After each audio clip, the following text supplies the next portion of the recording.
I think that the Ukrainians can win this war. Get them the damn weapons. These people will use them. They will fight to the death, but they have to be empowered to do that. The senator says he is watching now the money. And Senator Roger Marshall of Kansas joins us now here in the studio. He serves on the Senate Homeland Security and Budget Committee. Senator, welcome to New York City. Eric, it's great to be here again.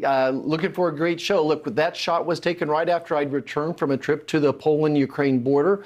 Very convinced that those folks wanted to fight. And I was concerned, why is the president slow walking the weapons forward? Months before this had even broke out, I had asked the administration to send them weapons. We had A-10s, we were mothballing. If we were going to do this, we needed to strike hard, we need to strike immediately. But now here we are, $113 billion later. The European Union's not doing what they said they would do. This is starting to feel like Vietnam to me. You gave that call 14 months ago. Do you think the administration missed a possible chance to be stronger and to accelerate this further against Putin? I do. And remember what President Obama said about Joe Biden. Don't ever underestimate his ability to mess up foreign policy. I'll paraphrase that quote.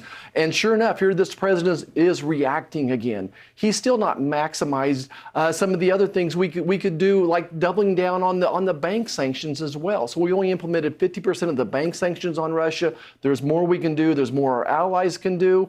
And meanwhile, we feel like China and Russia are just bullying our president. Why do you think the administration in some areas seems to be, as you say, reluctant? I don't have a good explanation for you. I don't know whether it's incompetence, but mainly I think it's leadership. You may be able to win a presidential election when you're campaigning from your basement, but it's hard to run a war. It's hard to run a relationship with other countries. This president still has done nothing with trade. He's not asked for TPA. Meanwhile, by this point in the presidency, before President Trump, it was well on his way to negotiating USMCA trade agreements with Japan and China. So this G7 seems like it's all for show. We need some action. We need some results from this president. How concerned are you talk about China, about the aggressive stance, about what China is doing in a variety of areas, military, AI, copyright, trade? I mean, just go right down the list. And it's basically a stance against us.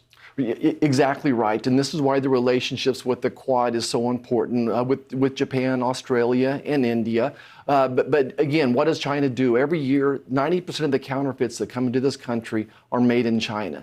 90% of the fentanyl that comes into this country, killing 300 Americans every day, made in China. They steal $500 billion of intellectual property from us every year as well. I'm much more concerned about their cyber attacks as far as an immediate situation than I am necessarily keeping the China Sea open. But they are the #1 long-term world competitor to the United States. What would you like to see the administration do about that? You talk about cyber attacks that could potentially attack the grid. There's a variety of vulnerabilities that we've been warned about. Right. I think #1 is let's look in a mirror. We can't control what China is going to do, but we can control what we're going to do. This $31 trillion national debt is the largest threat, long-term national security threat this nation faces. So we need to slow down our spending, get inflation under control, build a strong economy so we can have a strong military. And when I think about a military, I think a lot of this from the cyber standpoint. What we're doing in some of our military bases that I've been to are amazing things, launching counteroffensive when someone attacks us with the virus, turning that back on their computers and blowing them up, so to speak. You talk about the spending. We've got the debt ceiling talks going over this weekend, and apparently they're not going that well, or they're iffy.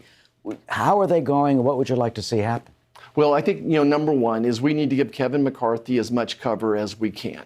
That the best deal we're going to get for America is to allow Kevin McCarthy and Joe Biden to get in the same room and figure this out. That we have to be able to take care of our national debt ceiling.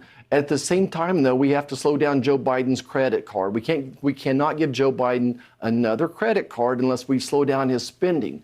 And this is so vitally important, not just to you and me, but for future generations. This is a fight we need to have now. This is a battle we need to have now so my grandchildren aren't spending $600 billion a year on interest alone, maybe $1 trillion a year on interest alone. So this is a fight America needs to have now. Well, the progressives, the Democratic progressives, are going to come after from the left to the president to say, don't cut this, don't cut that. How does he react to that? Do you think he's under too much pressure from the more liberal progressive side of the party?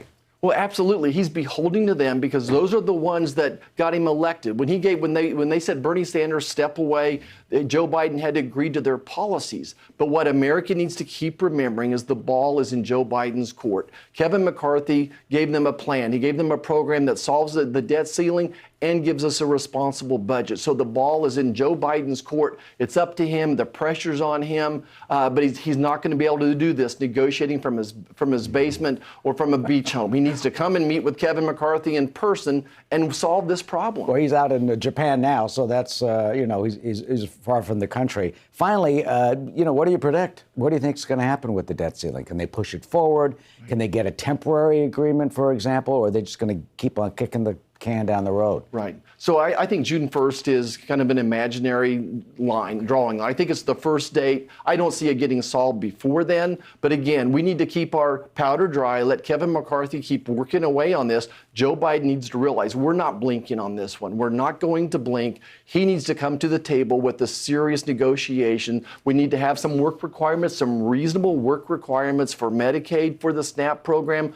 We're only asking folks to work for 20 hours a week. And if you have children, you're excluded from it. I think that's a reasonable thing. I think it's the right thing that we need to lean into it as Republicans, saying, look, a job gives you self-respect. It's part of lifting you up out of debt as well. It's the best chance for your children. So I think giving someone a job, helping people find a job is a good thing. There's some things we don't have much wiggle room on. Yeah, we'll see what happens. The deadline's certainly on. Senator, good to see you. Thank you for coming into the studio. My pleasure. Enjoy New York while you're here. Thank you.